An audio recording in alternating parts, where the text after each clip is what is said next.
ಕರ್ನಾಟಕ ಲೋಕಸೇವಾ ಆಯೋಗದ ಅಧ್ಯಕ್ಷರನ್ನ ಅಮಾನತು ಮಾಡಲಾಗಿದೆ. ಶಿವಶಂಕರಪ್ಪರನ್ನ ಅಮಾನತುಗೊಳಿಸಿ ರಾಜ್ಯಪಾಲರು ಆದೇಶವನ್ನ ಮಾಡಿರುವಂಥದ್ದು. ರಾಜ್ಯಪಾಲ ಥಾವರ್ಚಂದ್ ಗೆಹ್ಲೋಟ್ ಈ ಆದೇಶವನ್ನ ಮಾಡಿದ್ದಾರೆ.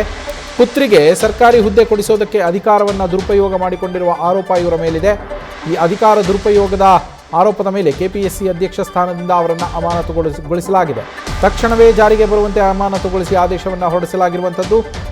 ಬಿ ಪ್ರಭುದೇವ ಅವರನ್ನು ಹೊಸದಾಗಿ ಅಧ್ಯಕ್ಷರನ್ನಾಗಿ ನೇಮಿಸಿ ಅಧಿಸೂಚನೆಯನ್ನು ಕೂಡ ಹೊರಡಿಸಲಾಗಿದೆ. ಇನ್ನು ಅಧಿಕಾರ ದುರುಪಯೋಗಕ್ಕೆ ಸಂಬಂಧಪಟ್ಟಂತೆ ತನಿಖೆಗಾಗಿ ಸುಪ್ರೀಂ ಕೋರ್ಟ್ಗೆ ಉಲ್ಲೇಖಿಸುವುದಕ್ಕೂ ಕೂಡ ರಾಷ್ಟ್ರಪತಿಗಳಿಗೆ ಶಿಫಾರಸನ್ನು ಮಾಡಿದ್ದಾರೆ ಥಾವರ್ಚಂದ್ ಗೆಹ್ಲೋಟ್ ರಾಜ್ಯಪಾಲರು. ಗಮನಿಸ್ತಾ ಇದ್ದೀರಾ ಫೋಟೋವನ್ನು ಕೂಡ ನೀವು. ಅಮಾನತುಗೊಳಿಸಲಾಗಿದೆ ಹಿರಿಯ ಅಧಿಕಾರಿಯನ್ನು. ಕೆಪಿಎಸ್ಸಿಯ ಅಧ್ಯಕ್ಷರು ತಮ್ಮ ಪುತ್ರಿಗೆ ಸರ್ಕಾರಿ ಕೆಲಸವನ್ನು ಕೊಡಿಸೋದಕ್ಕೋಸ್ಕರ ಇವರು ತಮ್ಮ ಅಧಿಕಾರವನ್ನು ದುರ್ಬಳಕೆ ಮಾಡಿಕೊಂಡಿದ್ದಾರೆ ಅನ್ನುವ ಆರೋಪವನ್ನು ಎದುರಿಸ್ತಾ ಇದ್ದು, ಸದ್ಯ ಶಿವಶಂಕರಪ್ಪರನ್ನು ಅಮಾನತುಗೊಳಿಸಿ ರಾಜ್ಯಪಾಲ ಥಾವರ್ಚಂದ್ ಗೆಹ್ಲೋಟ್ ಅವರು ಆದೇಶವನ್ನು ಹೊರಡಿಸಿದ್ದಾರೆ. ಅಷ್ಟೇ ಅಲ್ಲ, ಹೊಸ ಅಧ್ಯಕ್ಷರ ನೇಮಕಾತಿಯನ್ನು ಕೂಡ ಮಾಡಿದ್ದಾರೆ ಪ್ರಭುದೇವ್ ಅವರನ್ನು. ಅದರ ಜೊತೆಗೆ ಈ ಪ್ರಕರಣಕ್ಕೆ ಸಂಬಂಧಪಟ್ಟಂತೆ ತನಿಖೆಗೆ ಸುಪ್ರೀಂ ಕೋರ್ಟ್ಗೆ ಉಲ್ಲೇಖಿಸಬೇಕು ಅಂತ ಹೇಳಿ ರಾಷ್ಟ್ರಪತಿಗಳಿಗೆ ಶಿಫಾರಸನ್ನು ಕಳಿಸಿದ್ದಾರೆ. ದ್ರೌಪದಿ ಮುರ್ಮು ಅವರಿಗೆ ರಾಜ್ಯಪಾಲ ಥಾವರ್ಚಂದ್ ಗೆಹ್ಲೋಟ್ ಅವರು ಈ ಶಿಫಾರಸನ್ನು ಕಳಿಸಿರುವಂಥದ್ದು.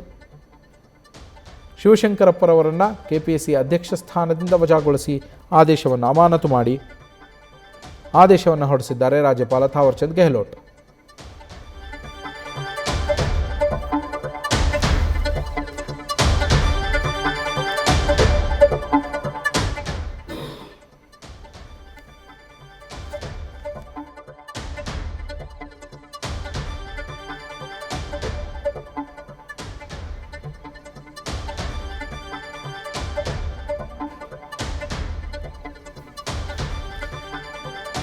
ಕೆಪಿಎಸ್ಸಿ ಅಧ್ಯಕ್ಷರಾಗಿದ್ದಂತಹ ಶಿವಶಂಕರಪ್ಪ ಸಾಹುಕಾರ್ ಅವರನ್ನು ಅಮಾನತುಗೊಳಿಸಲಾಗಿದೆ.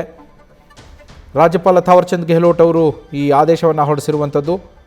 ಶಿವಶಂಕರಪ್ಪ ವಿರುದ್ಧ ಮಾಡಲಾದ ಆರೋಪಗಳ ಬಗ್ಗೆ ಏನೆಲ್ಲ ತನಿಖೆಗಳು ಮಾಡೋದಕ್ಕೆ ಅಗತ್ಯತೆ ಇದೆ ಅದನ್ನು ಕೂಡ ಮಾಡೋದಕ್ಕೆ ಶಿಫಾರಸನ್ನು ರಾಜ್ಯಪಾಲರು ರಾಷ್ಟ್ರಪತಿಗಳಿಗೆ ಕಳಿಸಿದ್ದಾರೆ. ಭಾರತ ಸಂವಿಧಾನದ ಆರ್ಟಿಕಲ್ 317(1) ಅಡಿಯಲ್ಲಿ ಸುಪ್ರೀಂ ಕೋರ್ಟ್ಗೆ ಉಲ್ಲೇಖಿಸಬೇಕು ಅಂಥೇಳಿ ರಾಷ್ಟ್ರಪತಿಗಳಿಗೆ ಶಿಫಾರಸನ್ನು ಮಾಡಲಾಗಿದೆ.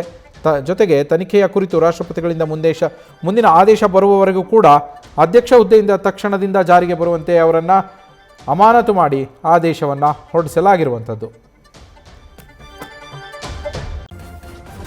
ನ್ಯೂಸ್ ಫಸ್ಟ್ ನಿರ್ಭೀತಿಯಿಂದ ನಿಮ್ಮ ಪರವಾಗಿ.